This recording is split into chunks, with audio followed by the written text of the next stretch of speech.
दोस्तों आज इस वीडियो में खास क्या है, इस वीडियो में खास ये है कि आप जब भी हेयर ट्रांसप्लांट कराने की सोच रहे होते हो या फिर जाने वाले होते हो, उससे पहले आपके मन में बहुत सारे सवाल आते हैं कि भाई हेयर ट्रांसप्लांट कैसे होगा, किस तरीके से होगा, मुझे ये तो नहीं हो जाएगा, कोई डिजीज तो नहीं हो जाएगा। तो आज इस वीडियो में बात करूंगा इसी टॉपिक के ऊपर, सो वीडियो के एंड तक जरूर देखें। सो लेट्स गो।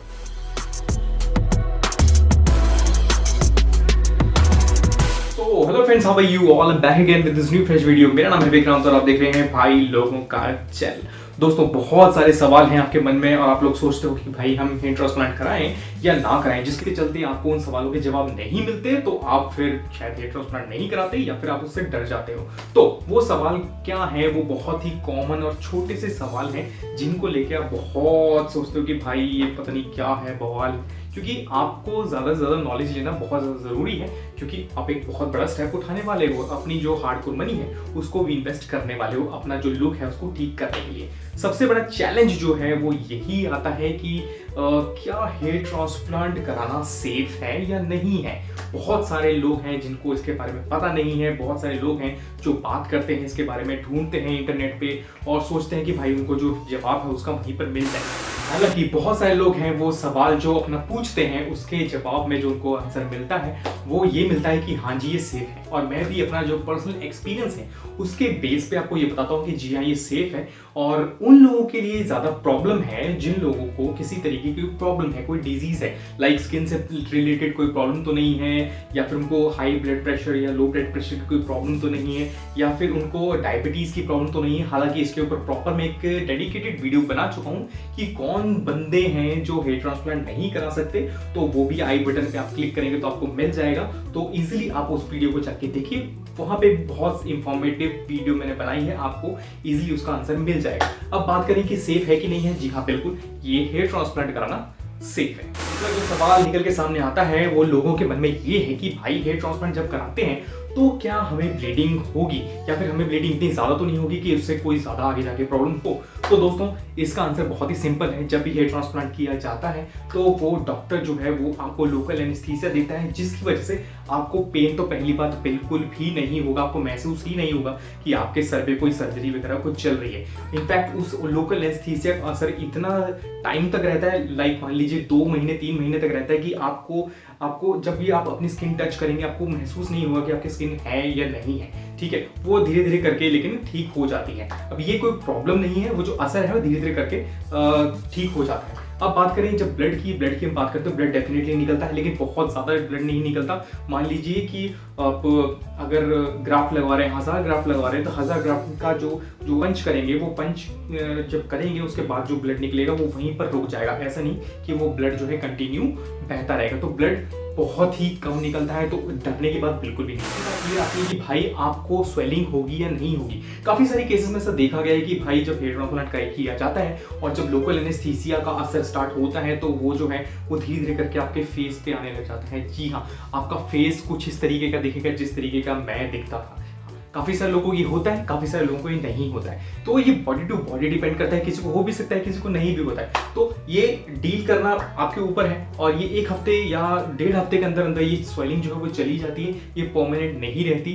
तो इससे भी डरने की जरूरत नहीं है। तो वीडियो को अगर अभी तक लाइक नहीं किया तो वीडियो को एक लाइक तो बनता है, इससे मोटिवेशन मिलता है। सो नेक्स्ट के साथ साथ एक बढ़िया और बहुत ही मेजर जो सवाल है वो निकल के सामने आता है, वो ये कि भाई जब आप हेयर ट्रांसप्लांट कराने की आपने पहली बात सोच ली, उसके बाद आपने सोच लिया कि हाँ भाई मेरे को हेयर ट्रांसप्लांट करा लेना है, और उसके बाद आप स्टार्ट करते हैं ऑनलाइन सर्च करना, या फिर आप किसी से बात करते हैं कि और देखते हैं कि भाई अच्छे से अच्छा जो हेयर ट्रांसप्लांट क्लिनिक है वो कौन सा है, वो ढूंढना सबसे इंपॉर्टेंट है।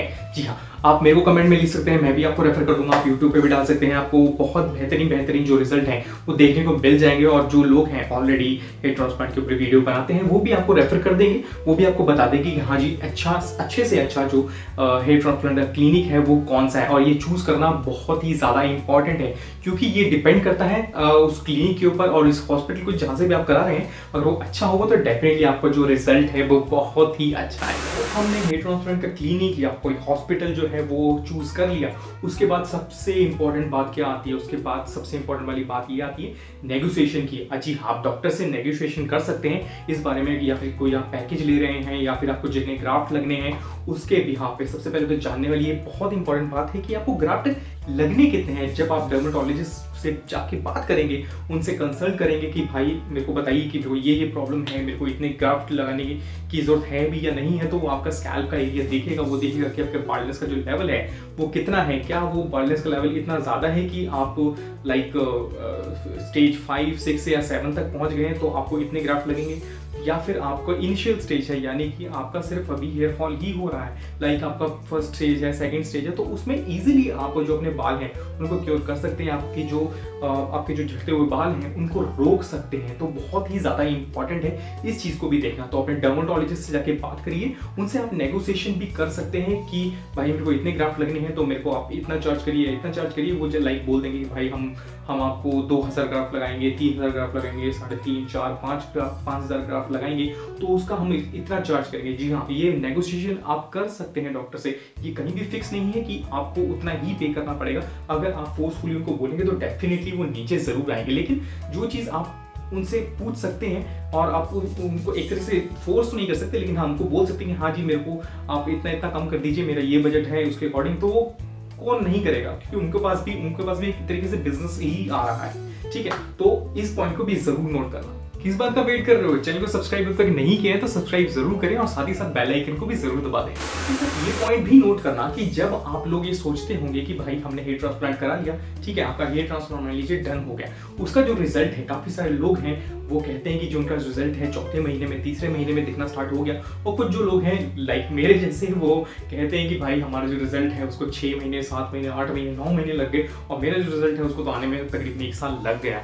ठीक है, रिजल्ट दिखने आपको चौथे 5वें महीने में स्टार्ट हो जाते हैं, लेकिन प्रॉपर जो रिजल्ट कहा जाता है वो 1 साल के बाद होता है। मान लीजिए आपने जनवरी 2019 में कराया, तो उसका जो प्रॉपर रिजल्ट है वो आपको जनवरी 2020 में जाके देखने में मिलेगा, मतलब प्रॉपर 1 साल लग जाएगा। तो किसी भी तरीके की जल्दबाजी मत करिए और ये मत सोचिए कि आपका रिजल्ट नहीं आ रहा है, तो कंफ्यूजन बिल्कुल रखिए मत अपने दिमाग में। काफी सारे लोग कहते हैं कि भाई मेरे को रिजल्ट नहीं आ रहा है तो मैं क्या करूं, डॉक्टर को जाके बात करूं, ये करूं, वो करूं। हाँ, डॉक्टर से डेफिनेटली आप कंसल्ट करिए। अगर आपको कोई प्रॉब्लम हो रही है, कुछ हो रहा है, कुछ फील हो रहा है कि भाई मेरे को दर्द है या कुछ है, तो डेफिनेटली अपने डॉक्टर से जाके बात करिए। लेकिन जब बात आती है रिजल्ट की, तो वो बॉडी टू बॉडी डिपेंड करता है कि बॉडी आपके जो फल लगाए गए हैं उनको एक्सेप्ट कर रही है, नहीं कर रही है, या फिर रिजल्ट आने में इतना ज़्यादा टाइम क्यों लग रहा है, तो वो भी आपको डॉक्टर इजीली बता देगा। तो इससे डरने वाली कोई बात नहीं है, रिजल्ट जरूर आएगा। कुछ करा लिया है, अच्छे तरीके से डन करा लिया है, अच्छे क्लिनिक से करा लिया है, अच्छे डॉक्टर से करा लिया है, तो मन में एक सवाल और आता है कि क्या जब मैंने हेयर ट्रांसप्लांट करा लिया है तो क्या मेरा हेयर ट्रांसप्लांट जो है ये लाइफ टाइम तक चलेगा?